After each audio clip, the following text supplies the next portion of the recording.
ಉದಯನಿಧಿ ಸ್ಟಾಲಿನ್ಗೆ ಆಕ್ಷೇಪಾರ್ಹ ಹೇಳಿಕೆ ತಂದ ಸಂಕಷ್ಟ. ಉದಯನಿಧಿ ಸ್ಟಾಲಿನ್ ತಮಿಳುನಾಡು ಪೊಲೀಸರಿಂದ ಈಗ ಅರೆಸ್ಟ್ ಆಗಿದ್ದಾರೆ. ಸಾರ್ವಜನಿಕ ಭಾಷಣದ ವೇಳೆ ತ್ರಿಷಾ ಹೆಸರು ಹೇಳಿ ವ್ಯಂಗ್ಯವಾಗಿ ನಗಾಡಿದ್ದಾರೆ ಅನ್ನುವಂಥ ಆರೋಪ ಕೇಳಿಬಂದಿದೆ. ತ್ರಿಷಾ ವಿರುದ್ಧ ದ್ವಂದ್ವಾರ್ಥ ಹೇಳಿಕೆಯನ್ನ ಕೊಟ್ಟಿದ್ದಾರೆ ಅನ್ನುವಂಥ ಆರೋಪ ಕೂಡ ಇದೆ. ಉದಯನಿಧಿ ವಿರುದ್ಧ ಎಫ್ಐಆರ್ ದಾಖಲಿಸಿದ್ದಾರೆ ಪೊಲೀಸರು. ಮಾಜಿ ಸಿಎಂ ಎಂಕೆ ಸ್ಟಾಲಿನ್ ಅವರ ಪುತ್ರ ಉದಯನಿಧಿ ಅರೆಸ್ಟ್ ಆಗಿದ್ದಾರೆ. ಡಿಎಂಕೆ ನಾಯಕ ಹಾಗೂ ಮಾಜಿ ಡಿಸಿಎಂ ಉದಯನಿಧಿ.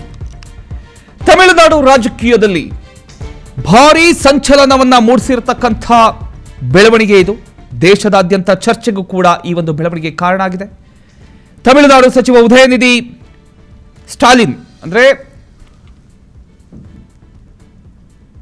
ಸ್ಟಾಲಿನ್ ಅವರ ಪುತ್ರ ಉದಯನಿಧಿ ಸ್ಟಾಲಿನ್ ಅವರ ಸಾರ್ವಜನಿಕ ಭಾಷಣದ ವೇಳೆ ಮಾಡಿದ್ದಾರೆ ಅಂತ ಹೇಳಲಾಗ್ತಾ ಇರತಕ್ಕಂಥ ಹೇಳಿಕೆ ಈಗ ಕಾನೂನು ಹಾಗೂ ರಾಜಕೀಯ ವಿವಾದದ ಕೇಂದ್ರ ಬಿಂದುವಾಗಿದೆ.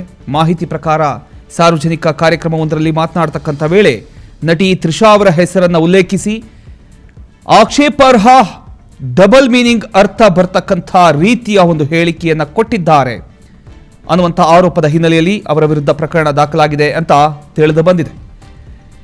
ಈ ಪ್ರಕರಣ ಸಾಮಾಜಿಕ ಜಾಲತಾಣಗಳಲ್ಲಿ ವ್ಯಾಪಕ ಚರ್ಚೆಗೂ ಕೂಡ ಕಾರಣ ಆಗಿದೆ. ರಾಜಕೀಯ ವಲಯದಲ್ಲೂ ಕೂಡ ಸಾಕಷ್ಟು ಪ್ರತಿಕ್ರಿಯೆಗಳು ಕೂಡ ವ್ಯಕ್ತ ಆಗ್ತಾ ಇದೆ. ಈ ಬೆಳವಣಿಗೆಯ ಬೆನ್ನಲ್ಲೇ ತಮಿಳುನಾಡು ಪೊಲೀಸರು ಉದಯನಿಧಿ ಸ್ಟಾಲಿನ್ ಅವರನ್ನ ಚೆನ್ನೈನಲ್ಲಿರತಕ್ಕಂಥ ಅವರ ನಿವಾಸದಲ್ಲಿ ಅರೆಸ್ಟ್ ಮಾಡಿದ್ದಾರೆ ಅನ್ನುವಂಥ ಒಂದು ಮಾಹಿತಿ ಈಗ ಹೊರಬಿದ್ದಿದೆ. ಬಂಧನದ ಸುದ್ದಿ ಹೊರಬೀಳ್ತಿದ್ದಾಗೆ ತಕ್ಷಣವೇ ಈ ವಿಚಾರ ರಾಷ್ಟ್ರೀಯ ಮಟ್ಟದಲ್ಲೂ ಕೂಡ ಚರ್ಚೆಗೆ ಕಾರಣ ಆಗಿದೆ.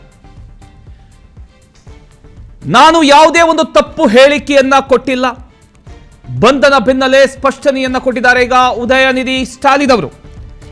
ಬಂಧನದ ಬಳಿಕ ಉದಯನಿಧಿ ಸ್ಟಾಲಿನ್ ತಮ್ಮ ವಿರುದ್ಧದ ಆರೋಪಗಳನ್ನು ತಳ್ಳಿ ಹಾಕಿದ್ದಾರೆ.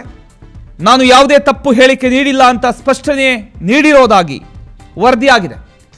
ಹೀಗಾಗಿ ಒಂದ್ ಕಡೆ ಅವರ ವಿರುದ್ಧ ಆರೋಪಗಳು ಕೇಳಿ ಬರ್ತಾ ಇದ್ರೆ, ಮತ್ತೊಂದು ಕಡೆ ಅವರು ತಮ್ಮ ನಿಲುವನ್ನ ಸಮರ್ಥಿಸಿಕೊಳ್ತಾ ಇದ್ದಾರೆ. ಈ ಪ್ರಕರಣ ಈಗ ಕೇವಲ ಒಂದು ಹೇಳಿಕೆಯ ವಿವಾದವಾಗಿ ಉಳಿದಿಲ್ಲ.